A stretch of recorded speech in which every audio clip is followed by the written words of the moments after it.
Problem number 17 हम करने जा रहे हैं जी।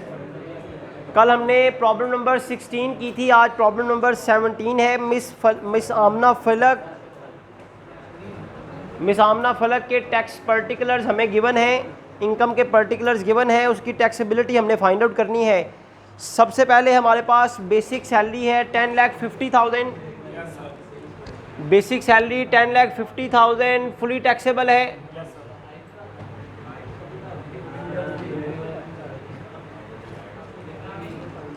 उसके बाद बोनस है 1 लाख फुली टैक्सेबल है।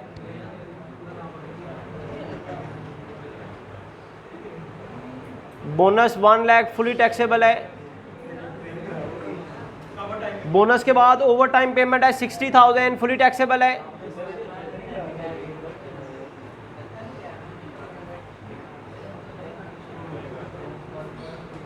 ओवर टाइम पेमेंट है 60,000। देन कमीशन है अदर देन फ्रॉम एम्प्लॉयर। अगर तो सिंपल कमीशन लिखा होता तो यहाँ लिख देते हम, क्योंकि ये इनकम फ्रॉम सैलरी लिख रहे हैं ना आप। इनकम फ्रॉम सैलरी में सारे वो बेनिफिट्स लिखने हैं जो एक एम्प्लॉयर अपने एम्प्लॉय को प्रोवाइड करता है।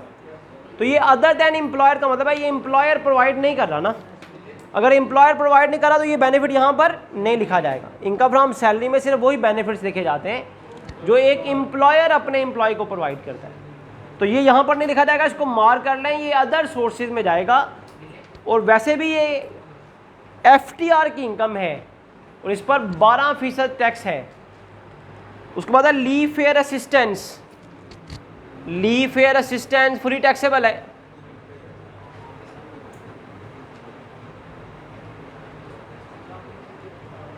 Leave fare assistance fully taxable है। इसकी अमाउंट है 30,000। उसके बाद 6th एडजस्टमेंट है बेटा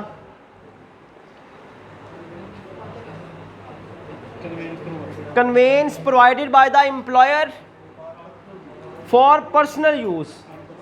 the amount of leasing rental paid by the employer is 70,000। वो लीजिंग रेंटल 70,000 के हिसाब से दे रहा है, इससे हमारा कोई कंसर्न नहीं है। Fair market value of the car at the commencement of lease. Lease के आगाज में कार की वैल्यू 9 लाख है। इस 9 लाख पर 10% टैक्स लेना है, क्योंकि कन्वेंस पर्सनल यूज के लिए प्रोवाइड की जा रही है।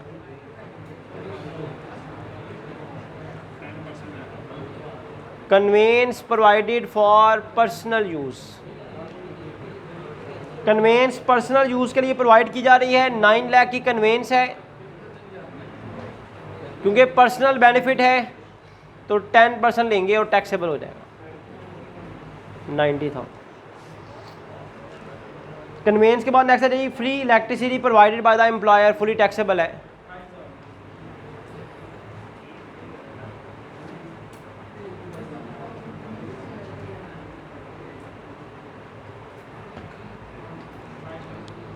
$28,000 फुली टैक्सेबल है। Income from business, income from business में आएगी। Income from business UK, foreign business income है। टैक्स पेड इन यूके, ये भी इनकम फ्रॉम बिजनेस में लिखा जाएगा। Loss from Pakistan source business, आप जानते हैं पाकिस्तान सोर्स बिजनेस में से लॉस हो जाए तो वो पाकिस्तान सोर्स इनकम में से माइनस हो जाता है, या कोई भी बिजनेस इनकम है उसमें से माइनस हो जाता है। इसको भी इनकम फ्रॉम बिजनेस में करेंगे। उसके बाद प्रॉपर्टी इनकम है बेटा। प्रॉपर्टी इनकम 3 लाख की है। उसमें से देखें कलेक्शन चार्जेस और वाइट वॉश चार्जेस माइनस हुए हैं, माइनस नहीं करने हमने 3 लाख, हमारे पास टोटल अमाउंट है तो हमने 3 लाख को यूज़ करना, 2,70,000 को यूज़ नहीं करना। प्रॉपर्टी टैक्स पेड, इसकी कोई ट्रीटमेंट नहीं है। हम ये इनकम टैक्स का न्यूमेरिकल पढ़ रहे हैं, इसमें प्रॉपर्टी टैक्स का कोई कंसर्न नहीं है। अक्सर लोग समझते हैं ये प्रॉपर्टी टैक्स पेड है तो शायद ये एडवांस टैक्स है, ये टैक्स डायरेक्टली एट सोर्स में आना है, तो ये वो नहीं है। प्रॉपर्टी टैक्स का क्वेश्चन हम कर ही नहीं रहे, हम तो इनकम टैक्स का क्वेश्चन कर रहे हैं। वाटर चार्जेस पेड, इसकी कोई ट्रीटमेंट नहीं है। वाटर चार्जेस पेड, ये एक्सपेंस है आपका, इसकी कोई ट्रीटमेंट नहीं है। आगे चले शाबाश। ये लिखना है आपने, advance tax paid on rent. Rent आपकी इनकम है, उसका जो टैक्स आप दे चुके हैं ये टैक्स डिडक्टेड एट सोर्स में लिखा जाएगा। रेंट आपकी इनकम है, उसका जो टैक्स आप दे चुके हैं वो टैक्स डिडक्टेड एट सोर्स में लिखा जाएगा। उसके बाद ज़कात डिडक्टेड टोटल इनकम में से माइनस होगी। Gain on disposal of immovable property, capital gain की आइटम है। Share from association of person, आपको पता है एक्चुअल टैक्सेबल इनकम में ऐड होगी।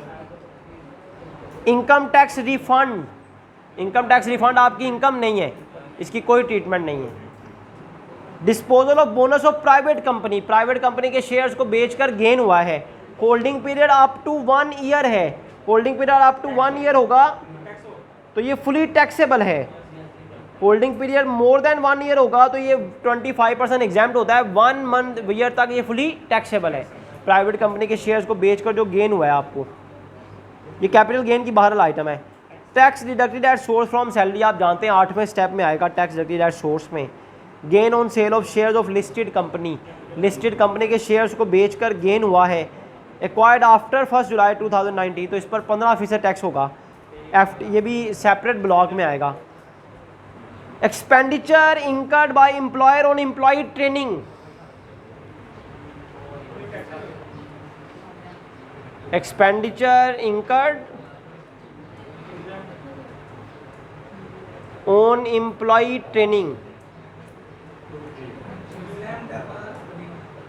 एम्प्लॉय ट्रेनिंग पर जितना पैसा खर्च हुआ है ये फुली एग्जैम्प्ट है, फुली एग्जैम्प्ट है।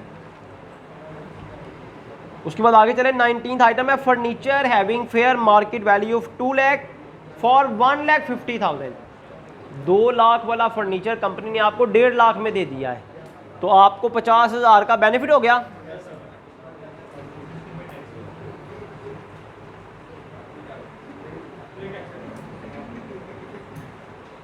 फर्नीचर आपको less than fair market value पर मिल रहा है।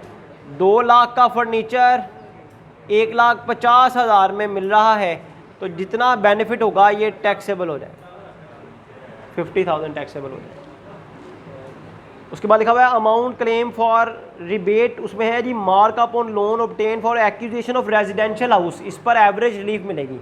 Sorry, profit on debt markup on housing finance है, टोटल इनकम में से माइनस होता है, ज़कात, worker welfare fund, profit on debt markup on housing finance. Children education fee आप जानते हैं, चिल्ड्रन एजुकेशन फीस भी टोटल इनकम में से माइनस होती है। Contribution to the approved pension fund, इस पर एवरेज रिलीफ मिलेगी। तो यहाँ तक आपकी सारी सोर्स ऑफ इनकम कंप्लीट हो गई, सैलरी इनकम। यहाँ तक टोटल करें आपके पास टोटल सैलरी इनकम आ जाएगी। यहाँ तक टोटल करें तो टोटल सैलरी इनकम आ जाएगी।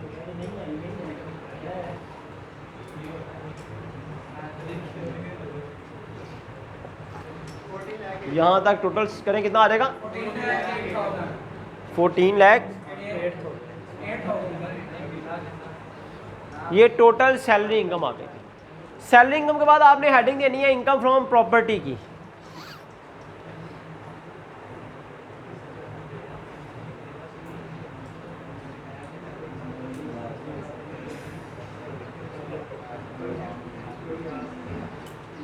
इनकम फ्रॉम प्रॉपर्टी सेक्शन 15, देखिए शाबाश, इनकम फ्रॉम प्रॉपर्टी कौन कौन सी है। इनकम फ्रॉम प्रॉपर्टी में आपके पास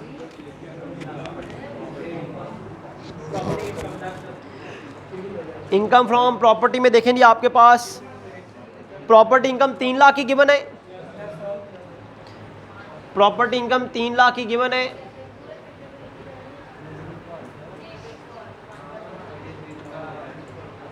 मैंने बताया जो इसके एक्सपेंडिचर हैं उनकी कोई ट्रीटमेंट नहीं है। जो 7 कलेक्शन चार्जेस हैं, वाइट वॉश चार्जेस दिया हुआ है, इनकी कोई ट्रीटमेंट नहीं है। उसके बाद लिखा हुआ जी property tax paid, property tax paid की कोई ट्रीटमेंट नहीं है। वाटर चार्जेस पेड, इसकी कोई ट्रीटमेंट नहीं है। वो जो टैक्स पेड लिखा हुआ है ना, tax advance, tax on rent, ये टैक्स डिडक्टेड एट सोर्स में आना है। तो प्रॉपर्टी इनकम 3 लाख की ही है बस। इसके साथ लिखें to be tax separately.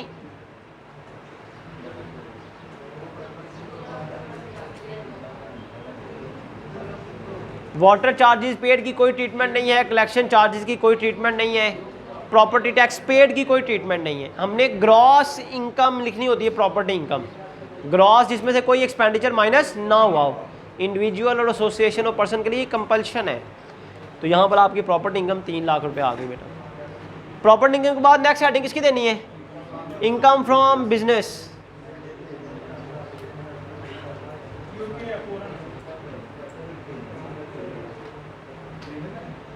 Income from business section 18, देखिए शाबाश, इनकम फ्रॉम बिजनेस कितनी है आपके पास, इनकम फ्रॉम बिजनेस यूके लिखी हुई है, ब्रैकेट में लिखा हुआ टैक्स पेड इन यूके, क्योंकि उसे दूसरी कंट्री में टैक्स देना पड़ा, इस वजह से हम उसे टैक्स में राहत देते हैं। 6 स्टेप में आपको याद होगा मैंने बताया था foreign tax credit, sorry 5th step में फॉरेन टैक्स क्रेडिट इसी वजह से मिलता है कि उसने बाहर के मुल्क आमदनी कमाई, वहाँ पे टैक्स दिया, फिर वो पाकिस्तान लेकर आया तो हमने पाकिस्तान में उसकी इनकम को टैक्सेबल कर दिया। किस तरह भला? हम यहाँ पर उसकी फॉरेन बिजनेस इनकम को लिखते हैं income from business UK,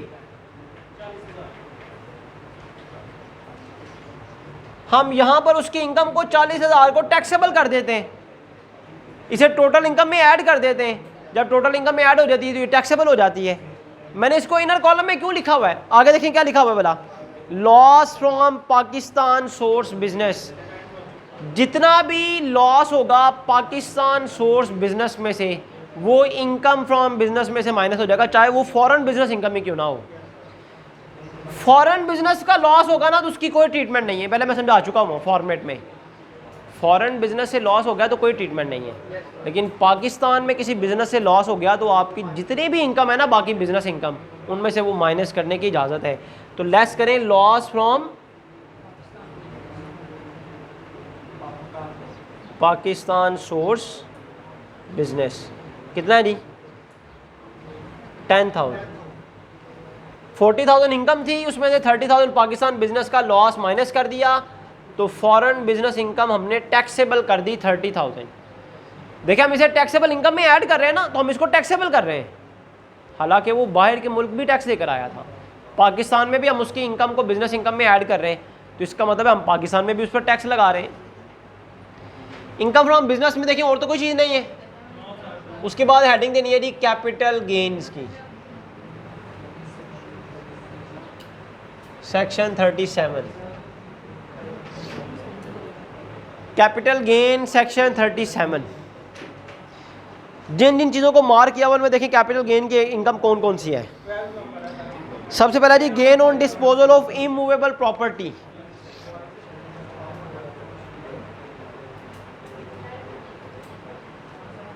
gain on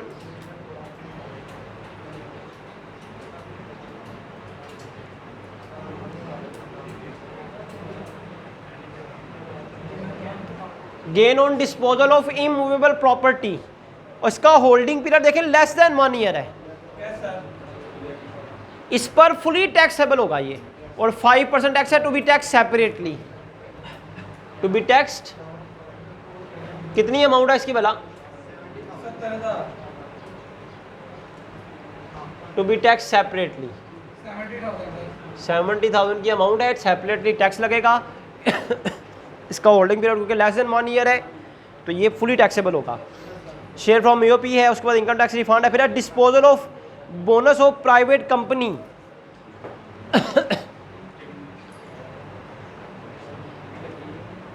disposal of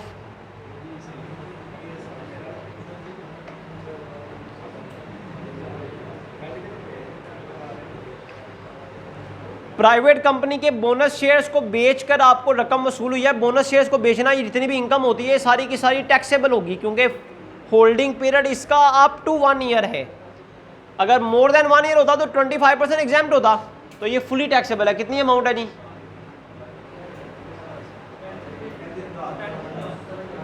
35,000, ये फुली टैक्सेबल है। तरतीब से आगे चलें तो लिखा हुआ जी gain on sale of shares of listed company. इस पर 15% टैक्स है क्योंकि इसका भी holding period less than 1 year है। Gain on sale of shares of listed company,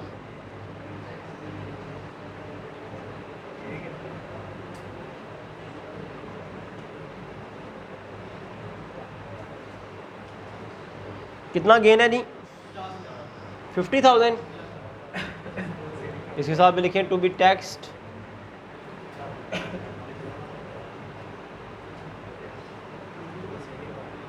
to be tax separately. उसके बाद देखें शाबाश, कैपिटल गेन की इनकम के बाद देखें शाबाश, कैपिटल गेन की और कोई इनकम नहीं है। अब आ जाए अदर सोर्सेज पर। अदर सोर्सेज वैसे इस क्वेश्चन में नहीं है कोई भी। कोई अदर सोर्स ऑफ इनकम नहीं है जी इस क्वेश्चन में, तो यहाँ तक टोटल करें तो आपके पास टोटल इनकम आ जाएगी। कमीशन मैंने बताया था FTR में आएगी, तो मैंने कहा था द सोर्स में लिखेंगे, लेकिन साथ लिखेंगे to be taxed under FTR। इसका टैक्स एट सोर्स कट जाता है 12%, ये FTR में लिखी जाती है। टोटल इनकम कितनी हो गई जी? 14,73,000। टोटल इनकम में से बेटा 5 चीज़ें माइनस होनी है। लेस ज़कात डिडक्टेड कितनी है? 63,000। वर्कर वेलफेयर फंड नहीं है। डोनेशन अंडर क्लॉज 61 स्केड्यूल 2 नहीं है। मार्कअप ऑन हाउसिंग फाइनेंस है।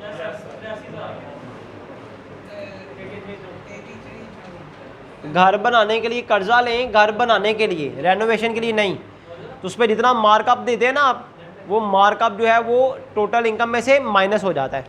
और मार्कअप ऑन लोन कितना है जी? 83,000।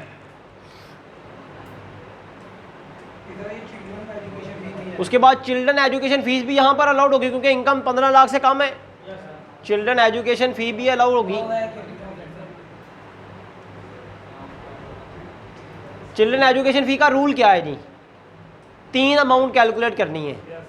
सबसे पहले टोटल इनकम का 5% लेना है।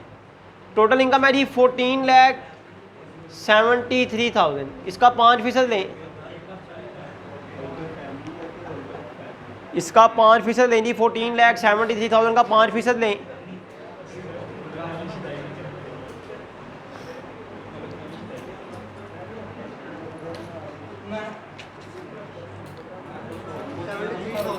सॉरी इसका 25%, मेरी बात सुनिए ध्यान से शाबाश।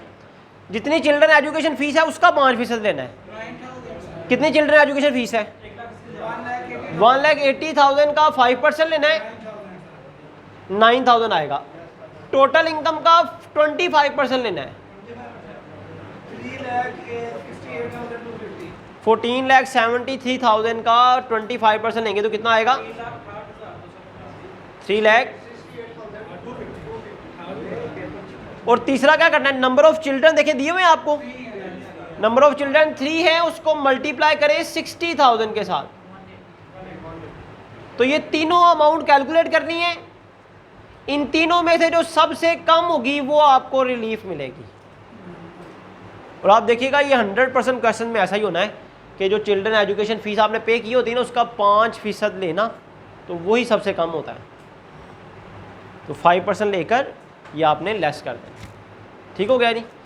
तो ये 3 अमाउंट लेस होगी जी, ज़कात, वर्कर वेलफेयर फंड, सॉरी ज़कात, मार्कअप ऑन हाउसिंग फाइनेंस और चिल्ड्रन एजुकेशन फीस। ये तीनों को माइनस करने के बाद क्या आ जाएगी आपके पास? Actual taxable income.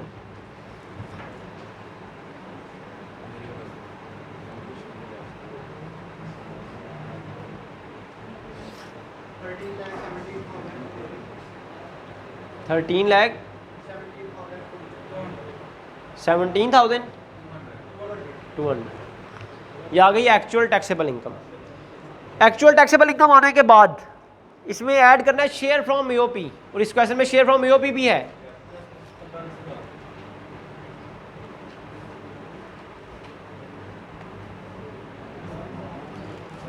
Share from EOP कितना है जी? 45,000। शेयर फ्रॉम ईओपी 45,000 है, ऐड कर दें तो आपके पास आ जाएगी taxable income for rate purpose.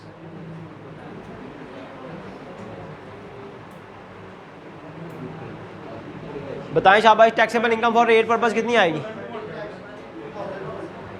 13,62,200।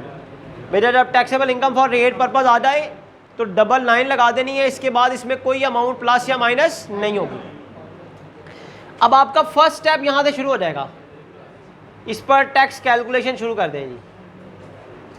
Computation of tax payable.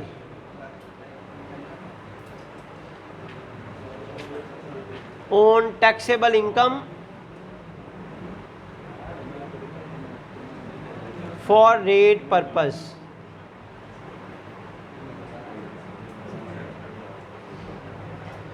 जी बेटा बताएं शाबाश।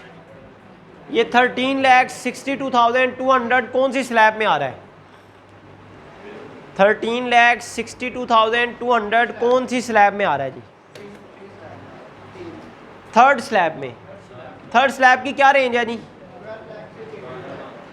12 लाख से लेकर 18 लाख तक। तो 12 लाख तक फिक्स टैक्स कितना है जी? 30,000, 30,000। और 12 लाख से जितनी इनकम ज़्यादा है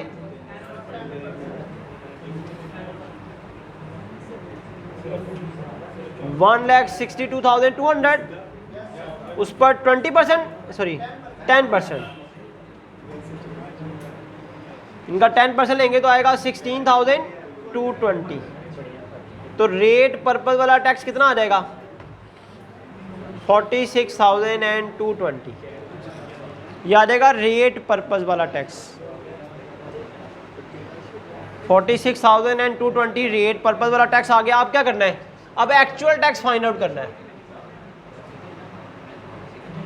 computation of actual tax payable.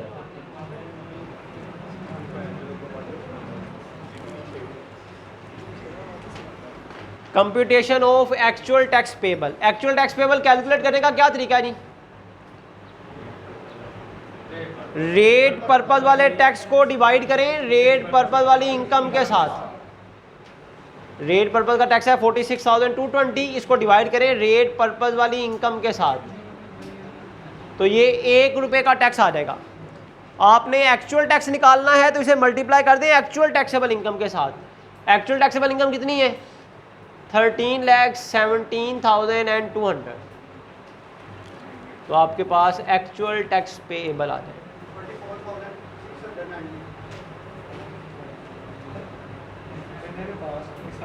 44,093, 44,693 आपके पास एक्चुअल इनकम आ जाएगा। एक्चुअल इनकम बेटा एक्चुअल टैक्स पेबल सॉरी आएगा। एक्चुअल टैक्स पेबल ये सेकंड स्टेप था। इसके बाद थर्ड स्टेप कौन सा है? Tax concession for senior citizen and disable person, वो नहीं है इस क्वेश्चन में। उसके बाद tax concession for full time teachers and researchers, वो भी नहीं है। फिफ्थ क्या है? फॉरेन टैक्स क्रेडिट, वो इस क्वेश्चन में है। Less foreign tax credit.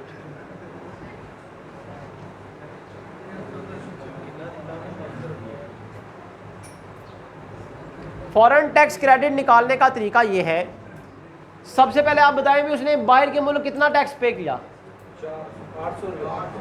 Tax paid in UK.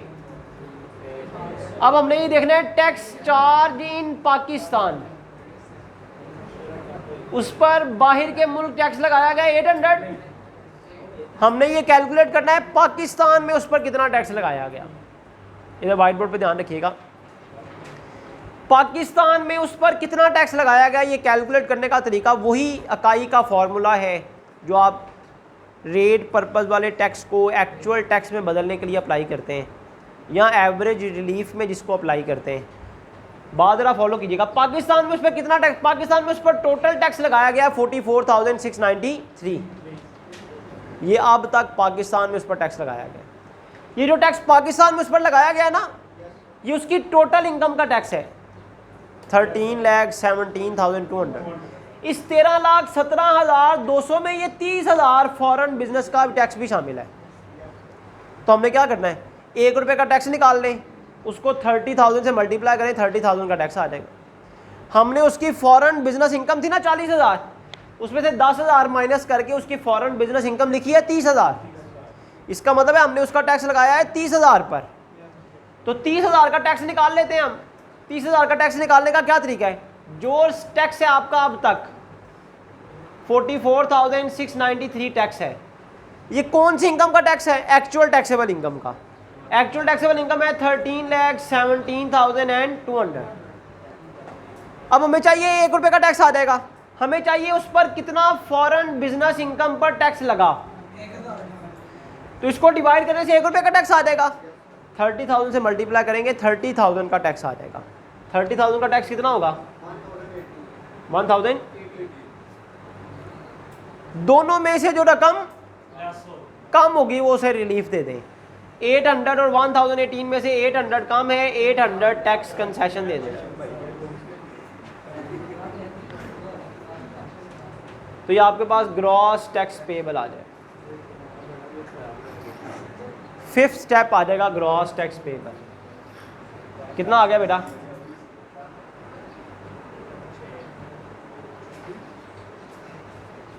Gross tax payable कितना आ गया? 43,000। ये पांचवा स्टेप था। इसके बाद सिक्स स्टेप है एवरेज रिलीफ।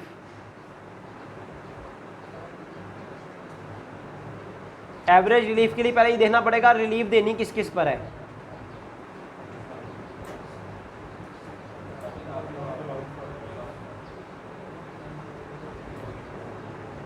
रिलीफ के लिए ना तो उसने इन्वेस्ट किया हुआ किसी पब्लिक कंपनी शेयर्स में, ना उसने स्कूक्स ऑफर किए हुए हैं, ना लाइफ इंश्योरेंस है उसकी कोई, ना उसकी कोई हेल्थ इंश्योरेंस है, ना कोई उसने डोनेशन दी हुई है। सिर्फ एक ही अमाउंट थी मेरा ख्याल है बस, contribution to the approved pension fund. Contribution to the approved pension fund, बस इस पर आपने उसे एवरेज रिलीफ देनी है। कितनी है कंट्रीब्यूशन जी? 35,000 पर उसे एवरेज रिलीफ देनी है आपने। एवरेज रिलीफ निकालने का तरीका क्या है? एवरेज रिलीफ निकालने का तरीका क्या है? रेट पर्पस वाले टैक्स को डिवाइड करें रेट पर्पस वाली इनकम के साथ। रेट पर्पस वाला टैक्स कितना है? 46,220। इसको डिवाइड करें रेट पर्पस वाली इनकम के साथ, और जिस पर रिलीफ देनी है, जिस पर रिबेट देनी है, जिस पर कंसेशन देनी है, उसे मल्टीप्लाई कर दें। जी शाबाश, ये फॉर्मूला अप्लाई करें, बताएं शाबाश। 35,000 पर कितनी कंसेशन आती है?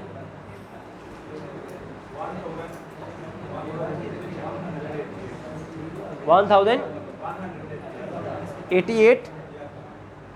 1188 कंसेशन आ गई। ये आपके पास आ गया नेट टैक्स पेएबल। 1188 कंसेशन आ गई, एवरेज रिलीफ आ गई, माइनस करके बताएं शाबाश नेट टैक्स पेएबल कितना आता है?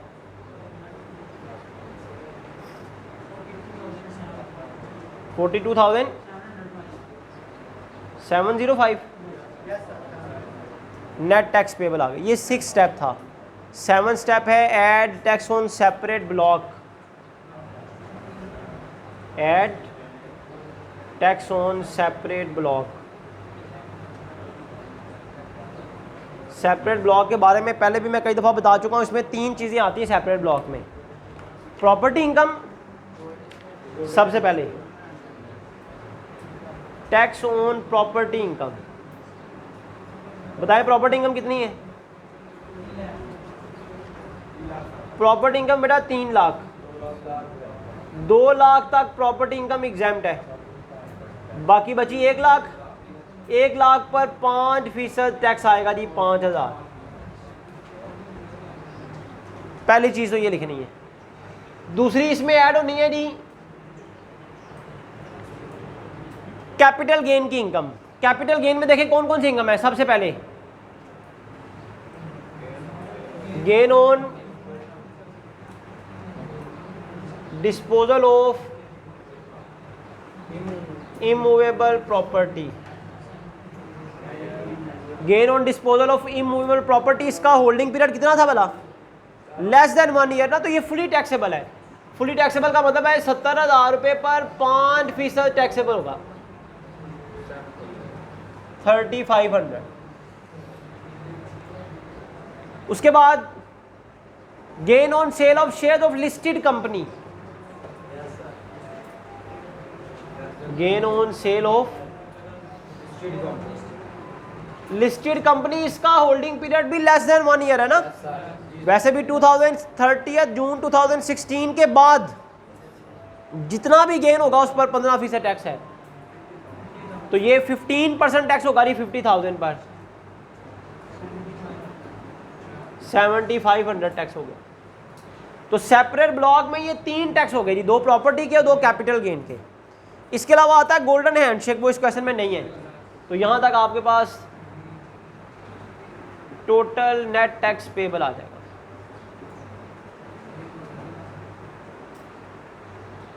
टोटल नेट टैक्स पेबल कितना आ गया जी? 58,705। टोटल नेट टैक्स पेबल में से लेस कर दें टैक्स डिडक्टेड एट सोर्स, 8वां और आखिरी step, less tax deducted at source. बताइए शाबाश, टैक्स डिडक्टेड एट सोर्स कितना है जी? टैक्स डिडक्टेड एट सोर्स कितना है? 52,000। तो आपके पास net tax payable with return आ जाएगा। इसके अलावा तो नहीं है कुछ और? एक एफटीआर की इनकम है बस, यहां पर तो और कुछ नहीं है ना।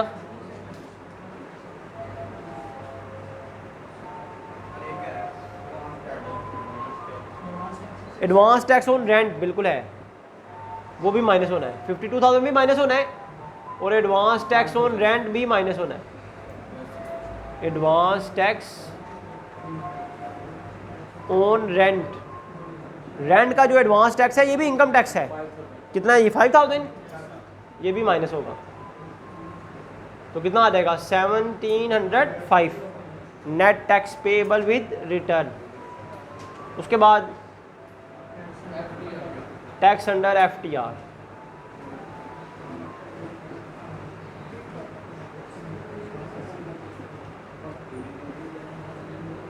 Tax under FTR. बताएं शाबाश, एफटीआर की कौन कौन सी इनकम है?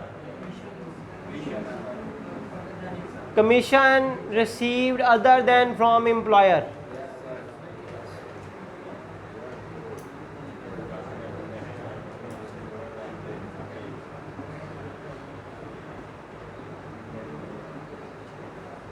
Other than by employer. कितनी कमीशन है जी?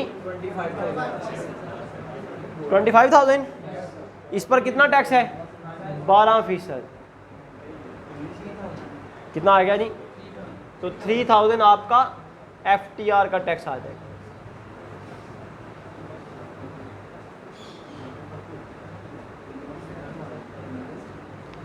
तो यहाँ पर आपका ये वाला क्वेश्चन कंप्लीट हो गया। बड़ा important paper point of view से क्वेश्चन है जी।